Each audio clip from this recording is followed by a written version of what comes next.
पन्नगे च सुरेन्द्रे च कौशिके पाद संस्पृशि निर्विशेष मनस्काय श्री वीरस्वामिने नमः। आरहत वाङ्मय में कहा गया है, न तम अरी कंठ छित्ता करे ई जंग से करे अपनिया दुरप्पा से नाहि ई मच्चु मुहम तु पत्ते पच्छाणुतावेण दया विहूणो। हमारी दुनिया में मित्र भी मिल सकते हैं तो शत्रु भी मिल सकते हैं। हम एक अपेक्षा से व्यवहार की भाषा में किसी आदमी को अपना मित्र मान लेते हैं और किसी को अपना शत्रु भी मान सकते हैं। और ऐसा चिंतन एक आधार पर होता है, व्यवहार के आधार पर ऐसा चिंतन हो सकता है। और यह कोई गलत यानी मिथ्या नहीं है कि कोई शत्रु होता नहीं, मित्र होता नहीं। व्यवहार के धरातल पर कोई मित्र हो सकता है, कोई शत्रु हो सकता है। परंतु धर्म का सिद्धांत है कि सबसे बड़ा शत्रु कोई है, वो हमारी आत्मा ही हो सकती है। जितना नुकसान हमारी खुद की आत्मा हमारा कर सकती है, उतना नुकसान कोई अन्य शत्रु भी नहीं कर सकता। अन्य कोई शत्रु है, आदमी कोई मान लो एक भाषा में दुश्मन है, तो वो क्या करेगा? मान लो गला काट देगा, कंठ काट देगा, जान से मार देगा, इससे ज़्यादा तो तकलीफ दे देगा और मार देगा। इससे ज़्यादा क्या कर सकता है? जीवन समाप्त कर दिया। आत्मा तो कभी मरती नहीं। शरीर भले नष्ट हो जाए, आत्मा अमर है, आत्मा कभी नहीं मरती। कोई भी शस्त्र ऐसा दुनिया में नहीं है जो आत्मा को खत्म कर दे।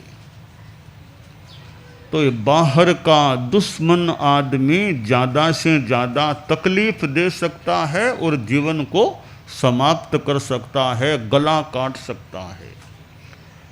परंतु हमारी आत्मा जब दुश्मन बन जाती है, बहुत बड़ी दुश्मन, तो कितने जन्मों में तकलीफ पानी पड़ सकती है, कितने जन्मों तक नुकसान भोगना पड़ सकता है। इसलिए आर्षवाणी में कहा गया, कंठ को काटने वाला दुश्मन भी उतना नुकसान नहीं कर सकता जो नुकसान हमारी दुरात्मा बनी हुई आत्मा कर सकती है।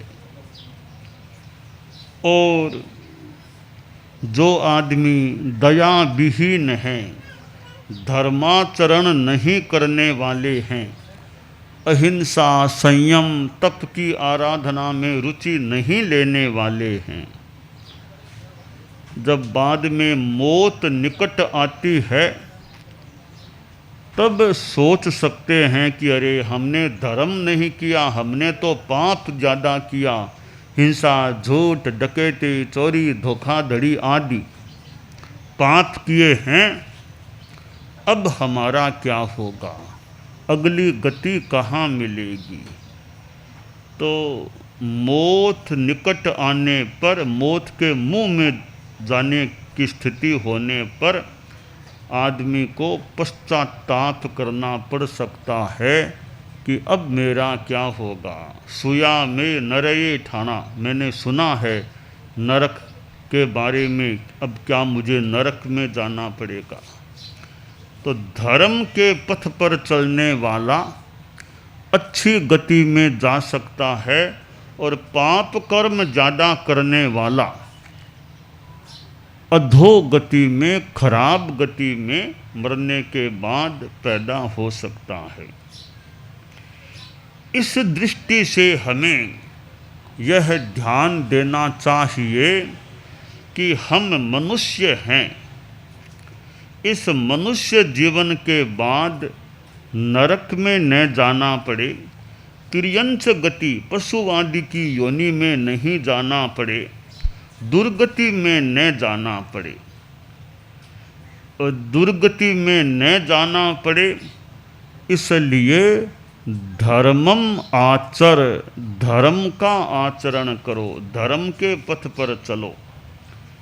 अब प्रश्न है कौन सा धर्म? तो अहिंसा धर्म, संयम धर्म और तप धर्म।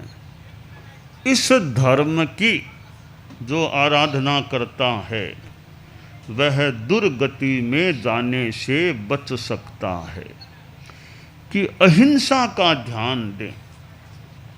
मेरे सामने नीचे थोड़ी संभवतः छोटी छोटी चींटियाँ चल रही हैं, काफ़ी चींटियाँ नीचे दिखाई दे रही है।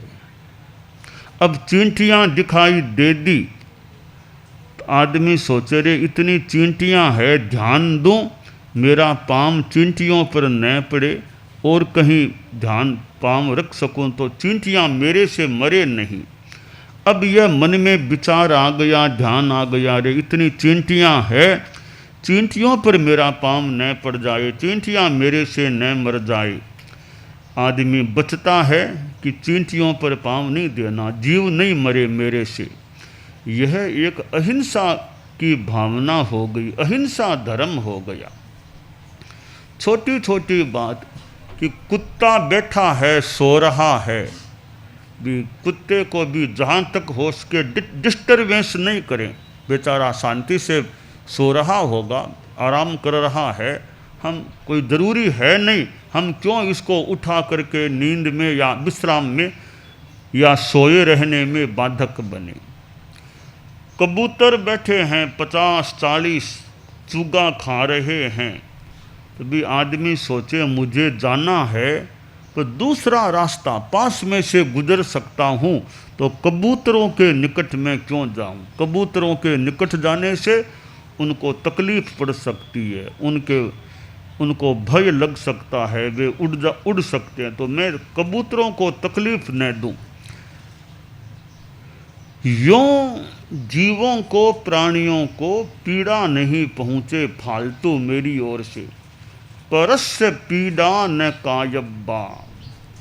दूसरे को पीड़ा नहीं पहुंचानी चाहिए, अपनी ओर से ऐसा जानबूझकर प्रयास नहीं करना चाहिए। सामान्यतया यह दया की भावना, अनुकंपा कि हो सके तो किसी का कल्याण करें, आत्मोत्थान करें, दूसरों को कष्ट पहुंचाने का, तकलीफ देने का हम फालतू प्रयास न करें। तो ये संसार में कितने जीव हैं, मुझे सुख प्रिय है, दुख अप्रिय है, तो इनको भी सुख प्रिय हो सकता है, दुख प्रिय हो सकता है, दुख अप्रिय है। तो मैं सुख चाहता हूँ, ये भी तो सुख चाहते होंगे, तो मैं फालतू इनके सुख में, इनकी सुविधा शांति में फालतू क्यों बाधक बनूं। तो जो मुझे अच्छा लगता है कि मुझे कोई सहायता पहुंचाए तो मुझे अच्छा लगता है, तो औरों को भी सहायता अच्छी लगती होगी। मुझे खाने में वो चीज़ बढ़िया लगती है, दूसरों को भी तो वो चीज़ भाती होगी। मुझे कोई गाली दे, बुरा लग सकता है, गलत मानता हूँ, तो दूसरों को भी तो गाली दूंगा तो उनको भी तो बुरा लग सकता है। जो व्यवहार मैं दूसरों से नहीं चाहता वह व्यवहार मैं भी दूसरों के साथ न करूं। यह सामान्य सी बात है। तो जो आदमी पाप करता है, हिंसा, झूठ, दगा, चोरी आदि आदि, उसको दुर्गति में जाना पड़ सकता है।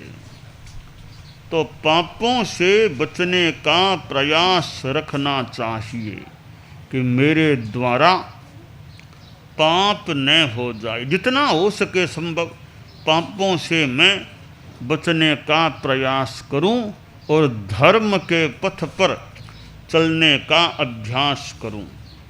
अब छोटे छोटे नियम जीवन में आ जाएं कि मुझे चोरी नहीं करना, कि मुझे झूठ नहीं बोलना।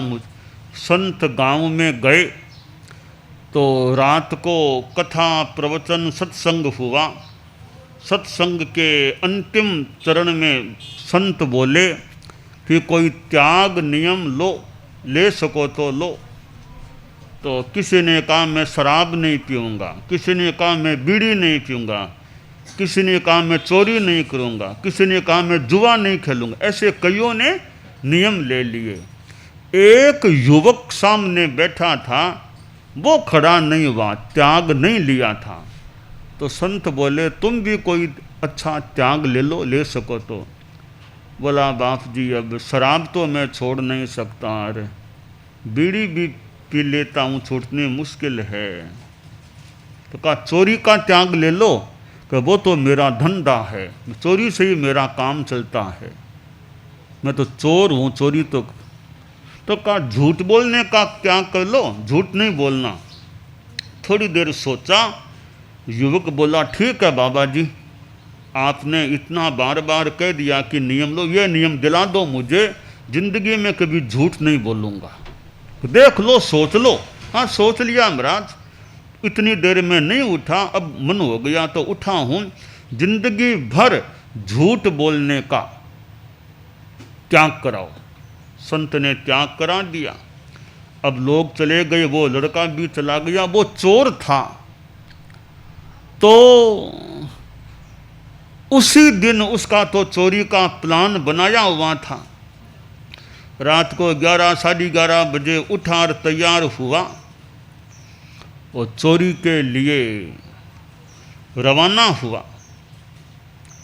रवाना हुआ तो रात में उस नगर का वो जो वहाँ वो राजधानी का क्षेत्र था, तो पुराने ज़माने में का राजा रात को वेश बदल करके भी यूँ घूमते, तो वो वहाँ का राजा भी सामान्य आदमी के वेश में घूम रहा था। राजा उधर से आ रहा था और ये युवक उधर जा रहा था। तो राजा ने सोचा रे रात के 12 सवा 12 बजे का टाइम, ये कौन है? पूछा रे कौन हो तुम? सोचा रे झूठ तो मुझे बोलना नहीं, नाम बता दिया। कहाँ रहते हो? अमुक मोहल्ले में रहता हूँ। अभी कहाँ जा रहे हो? राजमहल जा रहा हूँ। राजमहल क्यों? राजमहल क्यों? चोरी करने के लिए जा रहा हूँ। राजा ही था, वो बेश बदला हुआ। सोचा कोई दिमाग थोड़ा ठीक नहीं लग रहा है, शराबी होगा कि वरना चोर के भी थोड़ा ही कहता है कि मैं चोरी करने जा रहा हूँ। फिर भी उसका नाम नोट कर लिया और एड्रेस नोट कर लिया। ठीक है जाओ जाओ। राजा इधर गया और चोर उधर गया। महल में चोर का भी भाग्य कई बार काम कर सकता होगा। वो पहरेदार तो नींद ले रहे थे, खर्राटे भर रहे थे। ये युवक अंदर गया, एकदम दरवाज़ा खोल दिया और अंदर भंडार तक चला गया। भंडार के ताले तोड़ दिए इसने। आलमीरा थी, एक अलमारी को खोला, लाइट से प्रकाश कर लिया। टॉर्च पास में थी ही। एक डिब्बिया पड़ी थी एक अलमारी में, डिब्बिया को खोला, चमकते हुए हीरे दिखाई दिए। 4 हीरे पड़े थे।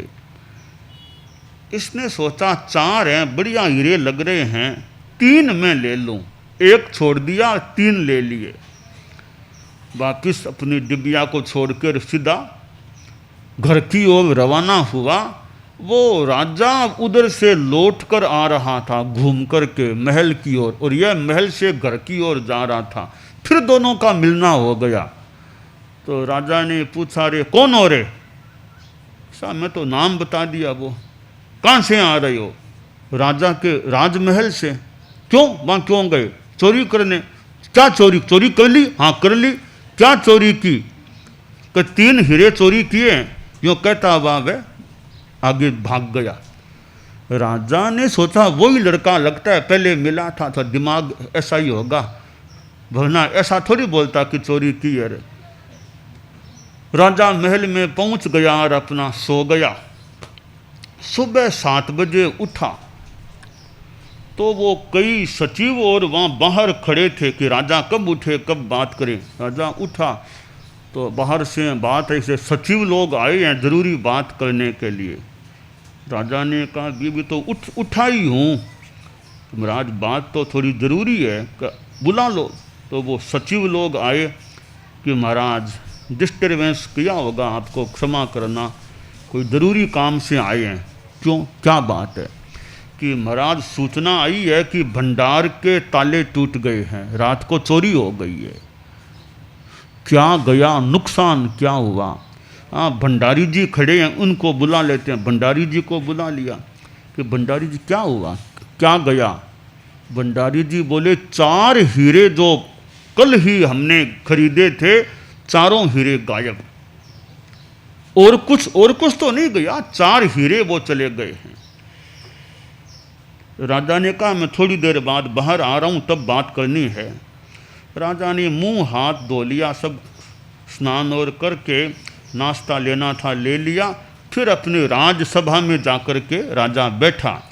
अब सचिवों को, भंडारी को, सबको बुलाया कि बोलो अब सारी बात करते हैं। कि महाराज बात जो निवेदन हमने तो कर दी है कि 4 हीरे वो बता रहे हैं चले गए हैं, चोरी हो गई, ताले टूट गए। तो राजा ने सोचा रे एक लड़का मुझे रात को मिला तो था, उसका एड्रेस भी मेरे पास है, ये एड्रेस है, वहाँ जाओ, उस घर से उस लड़के को लाओ। गए, पुलिस के लोग लड़के को लेकर आए, लड़का आ गया। राजा ने लिखा चेहरा तो वही लगता है रात को जो मिला था। कहा रे तुम रात को कहीं गए थे क्या? हाँ महाराज गया था। कितने बजे? अंदाज महाराज 11:45, 12, 12:15, 1 लगभग ऐसा टाइम था। तो टाइम तो ठीक ही बता रहे, यही टाइम मुझे याद है। तो कहाँ गया था? राजमहल में, यहीं इसी महल में ही आया था। क्यों? यहाँ क्यों आए थे? मेरा चोरी करने आया था मैं तो चोरी करने के लिए यहाँ आया। कोई चोरी की थी क्या? हाँ चोरी की थी। क्या चोरी की? 3 हीरे चुराए थे। अब राजा ने सोचा ये लड़का लगता है झूठ तो नहीं बोलता, बात सच कहने वाला है। चोरी की तो कह दिया, क्या चोरी की बता दिया। अब भंडारी जी कह रहे हैं कि 4 हीरे गायब है, यह कह रहा है 3 हीरे लिए। अब 1 हीरा कहाँ गया? गोल है 1 हीरे का। कहा भंडारी जी वो कितने हीरे गए? महाराज 4 गए। कि यह तो 3 ही स्वीकार करता है, चौथा इसी ने लिया होगा। आप थोड़ा सा कड़ाई से बात करो इससे, तब हंकारा भरेगा। इसी ने चौथा लिया है। राजा ने कहा कड़ाई हो गई, कड़ाई अब आप पर करूँगा मैं। मेरे विश्वास के अनुसार ये झूठ नहीं बोलता, 3 हीरे लिए। आप बोलो भंडारी जी चौथा हीरा कहाँ गया? अब कड़ाई की बात करना, अब कड़ाई तलवार मेरे पास है, बोलो कहाँ गया? तो भंडारी जी बोले अंदाता चौथा हीरा तो मैंने ले लिया था, 1 हीरा बचा था वो मैंने जेब में डाल लिया। राजा ने कहा रे आपको मैंने भंडार का अधीक्षक बनाया था, देखभाल करने के लिए, रक्षक ही भक्षक बन गया। चोर चोरी करे वह तो ठीक है, चोर था, आप तो रक्षक की जगह थे, तो रक्षक ही भक्षक बन गया। आपने चोरा हीरा ले लिया। कि महाराज अक्ल गांव चली गई, जो भी हुआ गलती हो गई। तो ठीक है। चोर से पूछा तुमने चोरी क्यों की? कि बाप जी गरीब आदमी हूँ, खाने की तकलीफ रहती है, यही धंधा चोरी का मेरा। तो गरीबी न रहे फिर तो चोरी नहीं करोगे, फिर क्यों चोरी करूँगा? मेरे खान पान की, परिवार की सारी शिक्षा की, चिकित्सा की सारी व्यवस्था हो जाए, फिर मैं क्यों चोरी? आराम से रहूँगा, चोरी क्यों करूँगा? और कुछ सेवा दे सकते हो जो बन सके, आपका आदेश हो तो दे सकता हूँ। तो राजा ने सोचा यह लड़का झूठ तो नहीं बोलता लगता है। तो कहा भंडारी जी, आपको अभी भंडारी के पद से बर्खास्त करता हूँ, तुमको अभी यहीं पर भंडार का अधीक्षक का जिम्मा सौंपता हूँ। चोर को भंडारी बना दिया, भंडारी जी को हटा दिया वहाँ से। अब वो देखिए, एक नियम लिया था साधु से कि झूठ नहीं बोलूँगा, चोरी तो कर सकता हूँ, झूठ नहीं बोलूँगा। एक नियम लिया, वो चोर साधारण आदमी राजमहल में भंडार का अधीक्षक बन गया। तो यह जीवन में आदमी अच्छे धर्म के नियम लेता है, पापों को छोड़ता है, तो वह दुर्गति से भी यूँ बचाव यथासंभवतया हो सकता है। तो हम अपने जीवन में धर्म के पथ पर चलने का प्रयास करें, यह काम्य है। हम सिद्ध योगी आचार्य श्री महाप्रज्ञ से प्रेक्षा ध्यान का एक प्रयोग करें। आपको एक प्रयोग कराया जा रहे हैं श्वास प्रेक्षा का। 5 सेकंड में श्वास लेना है, 5 सेकंड भीतर रोकना है और 5 सेकंड रेचन करना है और 5 सेकंड बाहर रोकना है। इस प्रकार 20 सेकंड में एक श्वास। सावधान रहे, श्वास भरे, भीतर रोके, रेचन करे, बाहर रोके, श्वास भरे, भीतर रोके, रेचन करे, बाहर रोके, श्वास भरे, भीतर रोके, रेचन करे, बाहर रोके, श्वास भरे, भीतर रोके, रेचन करे, बाहर रोके, श्वास भरे, भीतर रोके, रेचन करे, बाहर रोके, श्वास भरे, भीतर रोके, रेचन करे, बाहर रोके,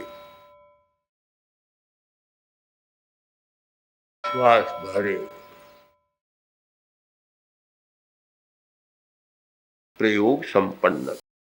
तो ये ध्यान के बहुत छोटे प्रयोग कराए हैं और इनका स्वयं बार बार अभ्यास करें तो एक अच्छा अभ्यास हो सकता है। ओम आत्मा।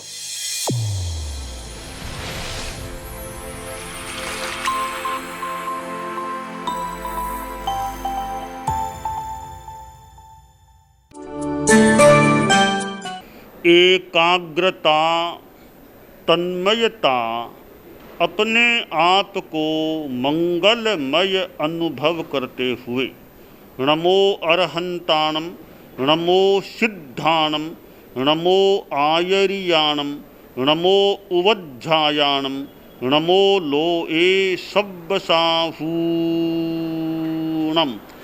एसो पंच नमोक्कारो सब्ब पाव पणासणो मंगलाणं च सब्बेसिं पढ़मं हवइ मंगलम। चत्तारि मंगलम अरहंता मंगलम सिद्धा मंगलम साहू मंगलम केवलिपन्नत्तो धम्मो मंगलम। चत्तारि लोगुत्तमा अरहंता लोगुत्तमा सिद्धा लोगुत्तमा साहू लोगुत्तमा केवलिपन्नत्तो धम्मो लोगुत्तमो।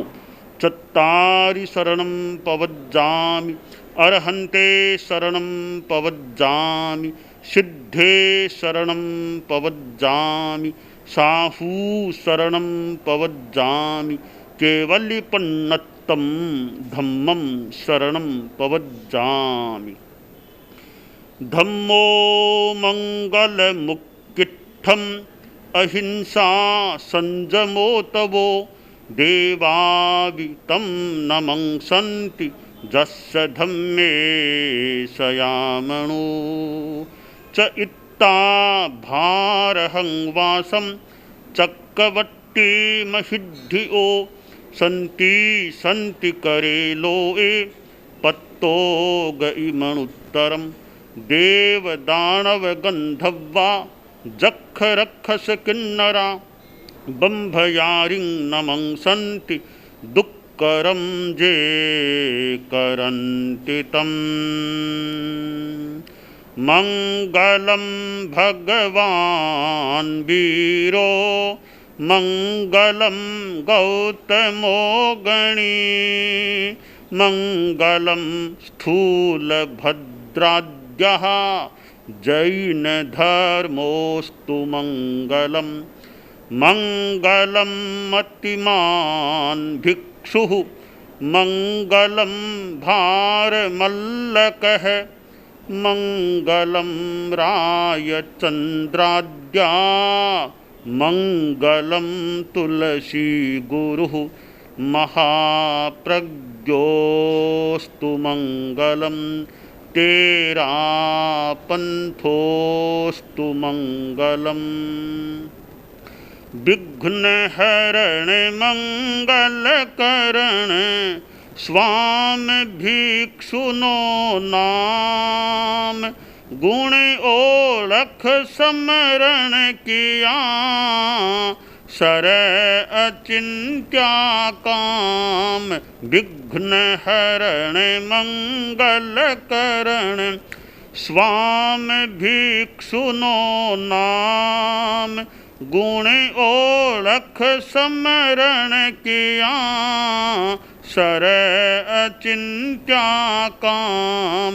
विघ्न हरण मंगल करण स्वामी भिक्षुनो नाम गुण ओळख समरण किया सर अचिंत्या काम। सर अचिंत्या काम सर अचिंत्या काम। एक दिवसीय त्याग आज के लिए धारणानुसार त्याग